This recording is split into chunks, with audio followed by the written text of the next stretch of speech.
तो राधे राधे। मेरी माताओं को भी और मेरी बहनों को भी मेरे चैनल पर आपका स्वागत है।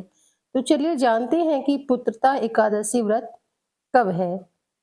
तो पुत्रता एकादशी का व्रत करने से व्यक्ति को संतान सुख मिलता है। साथ ही व्यक्ति को सभी प्रकार की सुख सुविधाएं भी मिलती है। तो आइए जानते हैं कि साल 2025 में पुत्रदा एकादशी का व्रत कब रखा जाएगा, 9 या 10 जनवरी। साथ ही जानेंगे पुत्रदा एकादशी व्रत का महत्व के बारे में भी।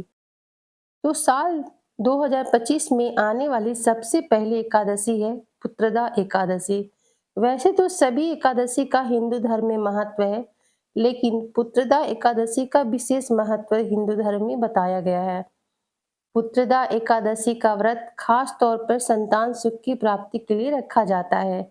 साथ ही व्यक्ति इस व्रत को करने से घर परिवार में भी सुख शांति बनी रहती है। आइए जानते हैं कि साल 2025 में पुत्रदा एकादशी का व्रत कब रखा जाएगा, इसके डेट और तारीख के बारे में।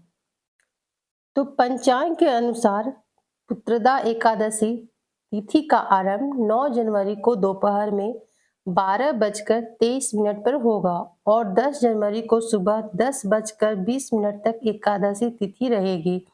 शास्त्रों के अनुसार उदय काल में एकादशी तिथि होने के कारण पुत्रदा एकादशी का व्रत 10 जनवरी को रखा जाएगा। तो चलिए इसी के साथ बात करते हैं पुत्रदा एकादशी के महत्व के बारे में। तो पुत्रदा एकादशी का व्रत संतान प्राप्ति के लिए रखा जाता है। इसी के साथ मान्यता यह भी की है कि इस व्रत को करने से व्यक्ति के घर में सुख शांति बनी रहती है।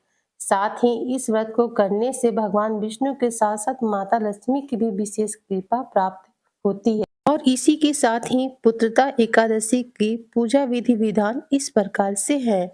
तो चलिए जानते हैं इसके बारे में। सुबह जल्दी उठकर स्नान करें और साफ कपड़े पहने, घर के मंदिर में दीपक जलाएं, भगवान विष्णु की मूर्ति या तस्वीर को चौकी पर पीले वस्त्र बिछाकर स्थापित करें, भगवान विष्णु को गंगा जल से अभिषेक करें, भगवान विष्णु को पुष्प और तुलसी दल अर्पित करें, भगवान विष्णु को पीली मिठाई का भोग अवश्य लगाएं। इसके बाद विधि पूर्वक लक्ष्मी नारायण की पूजा करें।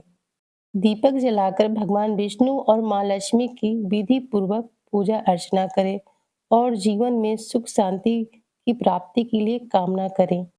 एकादशी व्रत के दिन भक्तों को भगवान विष्णु के मंत्रों का जाप भी अवश्य करना चाहिए और भगवान विष्णु से प्रार्थना करना चाहिए कि जाने अनजाने में हमसे कोई भूल चूक हो तो हमें माफ करें और अपना आशीर्वाद सदैव हमारे परिवार पर बनाए रखिए। इसी के साथ मेरी माता और बहनों को राधे राधे।